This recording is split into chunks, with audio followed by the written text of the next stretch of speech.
औज़ुबिल्लाहिमिनश्शैतानिर्रजीम बिस्मिल्लाहिर्रहमानिर्रहीम। अस्सलाम वालेकुम काश्तकार भाइयों,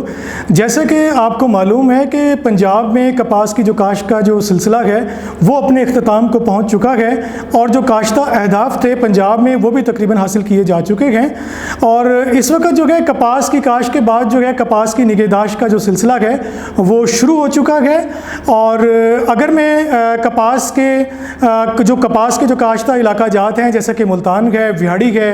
और शुजाबाद, जलालपुर और दीपालपुर और इसी तरह यजमान में कोट छुट्टा, राजनपुर, जामपुर और जो कपास के जो काश्ता दीगर इलाका जाते हैं वहाँ पर जो है कपास की अगर सूरत हाल का जायज़ा लिया जाए तो इन इलाकों में सब्ज़ तेला और थ्रिप्स के जो है हमला जो है वो पाया गया है, जिसको कंट्रोल करने के लिए कपास के काश्तकारों को हिफाजती इक़दाम जो है वो ज़रूर और बर वक्त करने चाहिए ताकि कपास की अच्छी पैदावार जो है हासिल हो सके। एक बात मैं आपको बताता चलूँ कि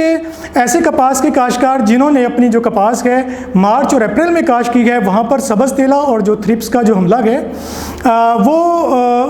उसके हमले में इतनी शिद्दत नहीं है जितना कि उस कपास में है जो मई में कपास काश्त हुई है। तो ये जो कपास के रस चूसने वाले कीड़े हैं, ख़ास तौर पर जो सब्ज़ तेला है जिसे हम जैसेड भी कहते हैं या चुस्त तेला भी कहते हैं, ये कपास के जो पत्ते होते हैं या नौज़ायदा जो पत्ते होते हैं या उसका जो तना होता है,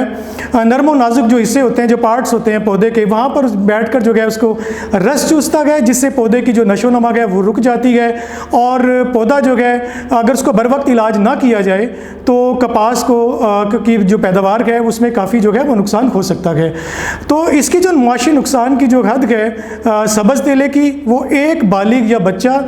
फ़ी पत्ता इसको ये मुआशी नुकसान की हद है। अगर फसल जो है मुआशी हद की नुकसान को पहुंच जाए या मुआशी हद के नुकसान को अबूर कर ले तो कपास के काश्तकारों को चाहिए कि वो फौरी तौर पर ज़रई माहिरीन के मशवरा से ज़रई ज़हरों का इस्तेमाल करें। शोबा अशरिया central cotton research institute Multan के जो ज़रई माहिरीन गए वो सब्ज़ तेले को कंट्रोल करने के लिए फ्लोनिकामिड 60 ग्राम और डाइनोटिफ्रॉन जो है 100 ग्राम 100 लीटर पानी के अंदर मिलाकर स्प्रे करने की सिफारिश करते हैं। इससे जो है सब्ज़ तेले का जो कंट्रोल मिलेगा, ना सिर्फ सब्ज़ तेला बल्कि जो एफिड जिसे सुस्त तेला भी कहते हैं उसका भी जो है कंट्रोल मिलेगा। अच्छा, इसी तरह जो थ्रिप्स है उसकी मुआशी नुकसान की जो हद है वो 8 से 10 बालिग या बच्चा फ़ी पत्ता है। अगर कपास जो है आपकी मुआशी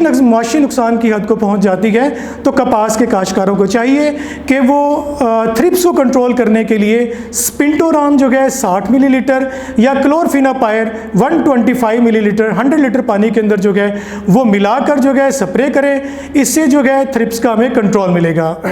और इसी तरह एक और मैं आपको बात बताता चलूँ कि कपास के काश्ता इलाकों में कुछ इलाकों में जो कपास की जो पौधे हैं उसमें मुरझाव जो है वो ज़ाहिर हो रहा है और उसकी वजह से जो है कपास के काश्तकार काफ़ी परेशान हैं। अगर कपास के पौधों के मुरझाव का बर वक्त जो है इलाज ना किया जाए तो पूरा का पूरा जो खेत है वो चंद दिनों के अंदर या चंद हफ्तों के अंदर जो है वो उजड़ सकता है। तो जिसकी जो बुनियादी वजह है वो मैं आपको बताता चलूँ। जिन खेतों में कपास का पानी ज़्यादा खड़ा है या कपास का पानी बिल्कुल नहीं है यानी खुश्कतर है और उसके साथ साथ जो है टेम्परेचर वो काफ़ी ज़्यादा है, तो उन कपास के खेतों में जो है पौधों के मुरझाव की जो बीमारी है उसकी जो अलामत है वो ज़ाहिर होना शुरू हो जाती हैं। इसके अलावा इसकी एक और अलामत भी है, अगर कपास का जो पौधा है वो अपना फ्रूट जो है उसके ऊपर अगर लदा हुआ है पूरा, उस पर फूल है, डोडी हैं, टिंडे हैं, वो पूरी अच्छी तरह भरा हुआ है पौधा, उससे लदा हुआ है और उसको उसके मुताबिक जो है ग़िज़ा या पानी मुयस्सर नहीं है तो भी उस खेत में जो है पौधों के मुरझाव की जो बीमारी है वो ज़ाहिर हो सकती है। तो कपास के काश्तकारों को मैं ये बताता चलूँ कि इस तरह का ये जो मैंने जो 3 अलामात बताई गए इसका मतलब ये नहीं है कि कपास के ऊपर कोई फंगस का हमला हो चुका है या कोई फफूंदी आ गई है, ऐसा नहीं है। ये खुद ब खुद जो पौधे की जो है सूखना शुरू हो जाते हैं पौधे और अगर इसका बर वक्त इलाज ना किया जाए तो ये झड़ना भी शुरू हो जाते हैं। इसका इलाज ये है कि ये जैसे बीमारी जो है खेत के अंदर ज़ाहिर होती है तो कपास के काश्तकारों को चाहिए कि वो कोबाल्ट क्लोराइड जो है 1 ग्राम 100 लीटर पानी के अंदर मिलाकर पूरे खेत में उसका जो है स्प्रे कर दिया जाए। और अगर ये खेतों में पैचेस की सूरत में यानी टुकड़ियों की सूरत में अगर हमला आवर है, आप ये देखते हैं कि ये पौधे जो है मुतासिर कर रहा है टुकड़ियों में, तो कपास कपास के काश्तकारों को चाहिए कि वो 20 लीटर पानी वाली जो टंकी है उसमें 40 ग्राम यूरिया जो है मिलाकर उसको मुतासरा जो पौधे हैं वहाँ पर उसको स्प्रे करें ताकि जो है इसका बर वक्त इलाज किया जा सके। स्प्रे करने के बाद कपास के काश्तकारों को चाहिए कि वो जो मुतासरा जो पौधे हैं जहाँ पर वो टुकड़ियों की शक्ल में मौजूद हैं, आप एक दायरा जो है वहाँ पर जो है वो लगाएंगे और उसमें जो दायरा यानी उसमें इस तरह का दायरा होगा कि आप उसमें थोड़ा थोड़ा जैसे मट्टी को उसको वहाँ से खोदना शुरू करेंगे, 2 से 2.5 इंच, ज़्यादा गहरा नहीं खोदना आपने। जब वो दायरा मुकम्मल हो जाएगा उसमें आपने 20 लीटर पानी के अंदर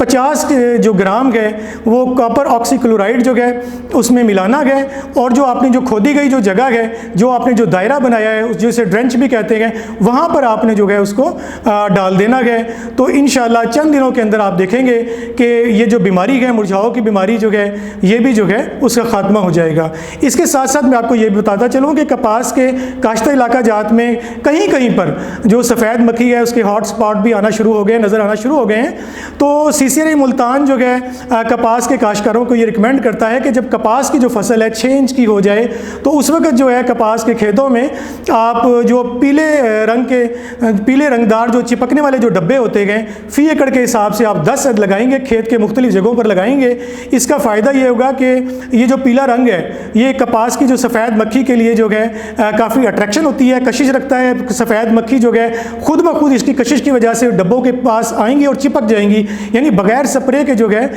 इनकी जो है मोर्टेलिटी हो जाएगी। और इसका एक फ़ायदा ये भी है कि खेत में जो है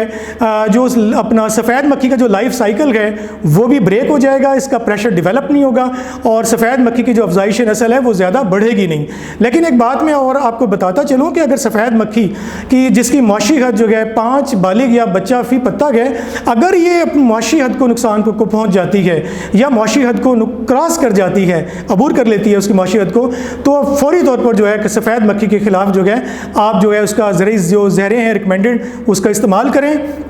जो हमारा जो शोबा है central cotton research institute Multan में एंटोमोलॉजी का, हमारे ज़रूरी माहिरीन बताते हैं कि मुआशी नुकसान की हद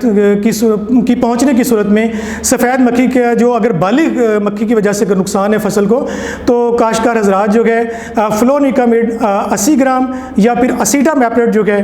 150 मिलीलीटर 100 ग्राम पानी के अंदर जो है वो मिलाकर पूरे खेत में स्प्रे करें। इससे जो है